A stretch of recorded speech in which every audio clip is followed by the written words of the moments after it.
win lane, build small advantages, but then struggle to be impactful in mid to late game fights. But Kai's gonna try his hands on a tanky boy on the top side of the map. It's the Scion getting locked in, and well, the game so heavily. So that clutch factor is so important for SK, and Treat's been a really big factor for that. We'll keep our eyes on Treats as the game progresses. But of course, XL put in a position where they have to make any big plays, and it feels like XL finally starting to find their footing. Not something you normally expect to see. Behind it, but Dan and Tori are around. This could go bad for SK.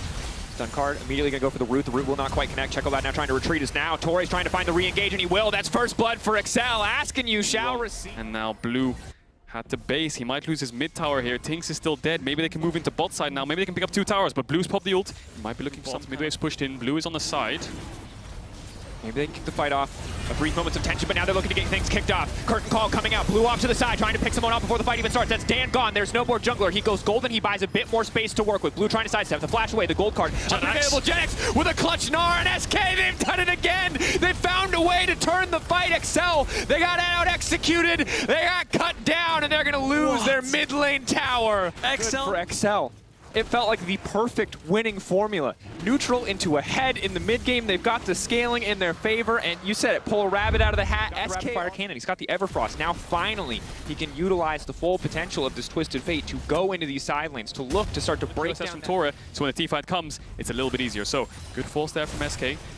10 seconds, they're just trying to burn them down, and again, their Treats manages to find a big curtain call across the bad side. They're just cutting them down. Blue now moving forward, unstoppable, but not unstoppable enough. Genex just walloping through the entire team. Chekholad now trying to turn and burn. They're caught in the pinch. Rise doing so much damage. He's taking his time, he's flashing forward, he's trying to finish the job, but he's overstayed his welcome. Tinks the board for the supports in our league. It is just such a powerful pick. Might be a bit risky for SK. They're getting really chunked out. Kai's is around. Maybe he can just step into them.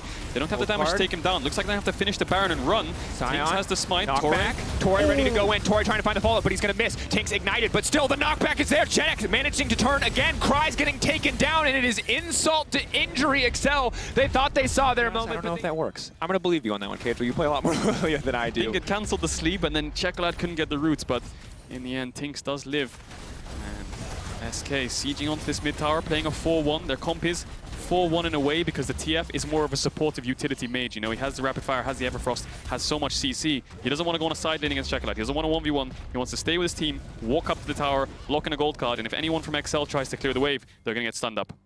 Chekholad doing what he can to pick up the side lanes, hoping to get something back. Again, we see this so frequently from mid laners, knowing that there's not a lot to do in the face of this Baron buff, feeling comfortable to push it in the side lane. The risk is, your team gets engaged on it, will cost a lot. But SK, they're not going to take any big risks here. They're going to be a little bit disrespectfully. But when you're playing against a Twisted Fate, hiding in a brush isn't a reliable strategy. The second that ultimate comes down, XL have been spotted out. They have to pull back. And with double cannon minions pushing in on the top side, SK could look to start a siege. Yeah, and SK is playing smartly there. Even if they weren't having the TF ult, they just didn't overstep. They knew if they push waves in, someone's going to have to show on the wave, and then we can walk into the jungle. Let's not go into the jungle first and then push waves. Always push waves first. When someone shows, then you can go into the jungle if you can see you have a numbers advantage. So SK playing smart there, using the TF ult just to make sure that they're safe. And now they're setting up this 4-1 again, but instead they're going for 4 people on the top side. Genex in mid.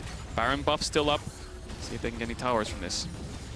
And for right now, the waves aren't perfectly synced, so XL not going to have to give up too much here. Actually, the Baron buff falling away just in time that their base will not be broken open. Low health towers protecting those inhibitors, but still, SK not going to find a greater advantage off that one. Might take another Baron for them to break the base, but with this massive of a gold lead, with 10k advantage in their favor, maybe they can just force a fight. Now it is Kai's kicking things off, but they're going golden on Blue. The Magnet Storm again, hitting, managing to connect on the 3. Blue finding the gun stun card over the wall. It's Rise still trying to throw down damage, though, looking for the trade back. Patrick has now killed Treats. Blue is in trouble because Chekholad is on the hunt. XL, they managed to find a fight. The Decimating Smash won't connect, but the shutdown comes through. Now Dan. But if they lose this game, they're facing a 3-way tie for 6 as Kai's looking for the engage. Tinks does dash away. Tower just going to block that one out nicely. Curtain call to look for the potential re-engage. SK taking their time on this one, though. Treats. Still going to find the Flash. Magnet Storm still going to kick things off. Blue now stepping in. He's not going to get caught up by anyone. Patrick pulling the feathers back. Maybe he can buy enough space for his team to get away from this one. But Chekholad locked up. He was supposed to be the damage threat, but Genex with the turn. The Gnar is just too powerful. The double kill for Treats. Zombie Scion, the last source of damage, is going to get one back, but a massive fight for XL. Those are the 2 forms of engage for SK. Treats goes in first, gets all of XL low, gets them clumped up, then Genex follows up while XL are running for the hills. 4 members down, only Tori alive, 30 seconds on the players of XL. I think SK can push in here. They might look to end. Certainly have the tools to do so. Dan going to be the first one to respawn, but might be respawning to a dead Nexus. As Torre also just taken out in an instant. The white flag wave by Tinks, but is it Excel who in the end will be waving at SK, managing to turn around a shaky early game and bring it back with 3 back-to-back commanding fights. SK will find the win. And Excel, they had a 1 to 2K gold lead at 50 minutes. They had all the